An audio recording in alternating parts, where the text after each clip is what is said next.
اور اس کو اور وہ کہا بھی گیا ہے کہ الیکشن کمیشن آ کے اپنے اس فیصلے کو ڈیفینڈ کرے, اور جو بھی پروسیڈنگ ہوئی اس کی ڈیٹیل جو آئی ہے ٹیلی ویژنس کے ذریعے, اخبارات کے ذریعے, اس میں بڑا کلیئر ہے کہ وہاں الیکشن کمیشن کے پاس اپنے آپ کو ڈیفینڈ کرنے کا کوئی سین, کوئی اسکوپ اور کوئی اسپیس ہمیں نظر نہیں آتی. تو یہ جب میں نے آپ کو سارا بتایا, تو اس کے ساتھ ہی جو دوسری ڈیولپمنٹ ہوئی ہے, جہاں P M L N dominated P D M کی حکومت, جس میں کہنے میں 12-13 جماعتیں ہیں, 13 کے قریب,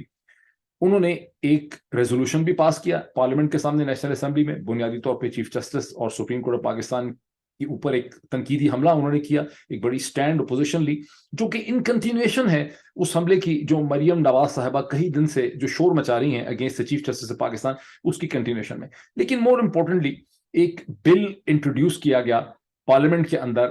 چیف جسٹس آف پاکستان کی, جو آرٹیکل 184/3 آف دی آئین پاکستان کی 184/3 کی جو اوریجنل جورسڈکشن ہے, جس کے تحت chief justice suo motu notice لیتے ہیں, اسے ریگولیٹ کرنے, اسے کرٹیل کرنے, اسے ریسٹرکٹ کرنے کے لیے ایک بل کو نیشنل اسمبلی کے سامنے جو ہے وہ پریزنٹ کیا گیا. کیوں پریزنٹ کیا گیا؟ That is why that actually brings, یہ دونوں چیزیں کیوں میں نے کہا کہ یہ سیامیز ٹوینز ہیں, یہ وہ ٹوینز ہیں جو اکٹھے پیدا ہوئے ہیں, یہ جڑے ہوئے ہیں. 28 تاریخ کو یہ بل جو ہے,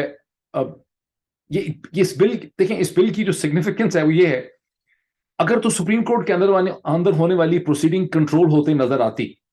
یعنی اگر تو فرشتے اور پریاں جو ہیں ان کا اثر و رسوخ, اب یہاں پہ دو چیزیں آتی ہیں, کیا فرشتوں نے سپریم کورٹ کے اندر ہونے والی پروسیڈنگ کو کنٹرول کرنے کی کوشش نہیں کی ہے, یا وہ اس میں ناکام رہے ہیں؟ دونوں پاسبلٹیز ہیں, کیونکہ ایک سورس وہ ہے, جو دونوں سورسز جو فرشتوں کے قریب ہیں, ایک سورس وہ بہت دنوں سے مسلسل ایک سائڈ کے سورسز کا کہنا ہے کہ فرشتوں اور فرشتوں کے اوپر کے جو ناخدا ہیں, انہوں نے یہ فیصلہ کیا ہے کہ وہ عدالتوں کو انڈیپینڈنٹلی فیصلہ کرنے دیں گے, بیکاز عدالتوں کے ذریعے سسٹم کو, چیزوں کو ٹھیک ہونے دیں گے. اور وہ بڑے سینگون ہیں, بڑے ہوپ فل ہیں کہ ناخداؤں نے فرشتوں کو یہی حکم دیا. یہ ایک پوائنٹ آف ویو ہے. دوسرا بھی پوائنٹ آف ویو فرشتوں ہی کی طرف سے آتا ہے. وہ پوائنٹ آف ویو یہ ہے کہ فرشتوں کو اور ان کے ناخداؤں کو ڈس انفارمیشن کرنے کی بڑی پرانی انسٹیٹیوشنل قسم کی عادت ہے, اور وہ فیل گڈ فیکٹر کے لیے اپنے لوگوں کو اور بہت بڑی جو پاپولیشن اور عوام اور اینالسٹ اور میڈیا ہے ان کو ایک غلط فہمی میں رکھنے کے لیے یہ ڈس انفارمیشن مچا کے رکھتے ہیں. But irrespective of these two perspectives, جو چیز ہمارے سامنے نظر آتی ہے کہ سپریم کورٹ کی پروسیڈنگ جو ہے وہ یا تو فرشتوں نے اس کو اثر انداز ہونے کی کوشش نہیں کی, یا زیادہ پاسبلٹی یہ ہے کہ سپریم کورٹ نے فرشتوں کو شٹ اپ کال دے دی ہے, جیسا کہ میں نے اپنے ایک ٹویٹ میں کہا. اب جبکہ سپریم کورٹ کی پروسیڈنگ اور اس کے ڈائنامکس جو ہیں وہ P M L N control government اور پی ڈی ایم کے ہاتھ سے نکل جاتے ہیں, that brings into significance the bill. یہ بل میننگ لیس ہے اگر آپ پچھلی چیز کو نہ دیکھیں. اگر پہلے صورتحال کنٹرول میں ہوتی, اس بل نے نہیں آنا تھا. تو یہ بل معرض وجود میں آتا ہے بیکاز سپریم کورٹ کنٹرول میں نہیں ہے. اب ہم اس بل کے سٹیپس دیکھ لیں کہ یہ بل اب آ جاتی ہے امپورٹنس اس ڈسینٹنگ نوٹ کے. اور اس سے پہلے کہ میں اس ڈسینٹنگ نوٹ پہ واپس آؤں, میں تھوڑا سا اس کا آپ کو ایک بیک گراؤنڈ دے دوں کہ جو صورتحال اس وقت ہے, جہاں کہنے میں یہ گورنمنٹ پی ڈی ایم کی ہے, اس کے اندر پی پی پی ہے, اس میں جے یو آئی ایف ہے, اس میں اے این پی ہے, اس میں پختونخوا ملی عوامی پارٹی ہے, اس میں ایم کیو ایم ہے, اس میں سب جماعتیں, 12 جماعتیں جن کے نام بھی یاد کرنے مشکل ہیں, 12-13 جماعتیں. لیکن پرنسپلی اس کے اندر آپ کو جو مینٹیلٹی, جو مائنڈ سیٹ, جو سوچ آپ کو نظر آتی ہے, جو ایک آپ کو فسطائیت کی سوچ نظر آتی ہے, فیشزم کی سوچ آپ کو ننگی یہاں پہ نظر آتی ہے, وہ خالصتاً نواز شریف صاحب کی سوچ ہے, وہ پی ایم ایل این کی سوچ ہے, جو آپ کو اب ایک جوان مریم نواز سے نظر آتی ہے, جو آپ کو رانا ثناءاللہ سے نظر آتی ہے, اور جو اس وقت آپ کو سپریم کورٹ پہ جو یہ حملہ ہو رہا ہے اس کے اندر آپ کو نظر آتی ہے. اب میں یہ کیوں کہہ رہا ہوں؟ اس لیے کہ آپ میں سے بہت سے لوگ بہت نوجوان ہیں اور بہت سے لوگ بے خبر ہیں پاکستان کی تاریخ سے. مجھے وہ دن اچھی طرح سے یاد ہیں when I was a civil servant, جب سپریم کورٹ آف پاکستان کی بلڈنگ پہ 27 یا 28 نومبر 1997 کے اوپر ایک فیشزم کا حملہ کیا گیا, خوفناک. وہاں پر جو کچھ سپریم کورٹ کے ساتھ کیا گیا 1997 کے اندر نومبر میں, اس کے بھی 2 کمپوننٹ تھے. ایک کمپوننٹ سازش تھا, جہاں جج صاحبان کو خریدا گیا, ان کو پیسے دیے گئے, ان کی آنکھیں اندھی کی گئیں, جس کو کوئٹہ بینچ کیس کہتے ہیں, جس کو بریف کیس کہتے ہیں, اور سپریم کورٹ کے جج صاحبان کو آپس میں لڑایا گیا. وہاں پہ دراڑیں پیدا کی گئیں, ڈس یونٹی پیدا کی گئی. امید تو ہم یہ کرتے تھے کہ ان منحوس لمحات جو وہ ایک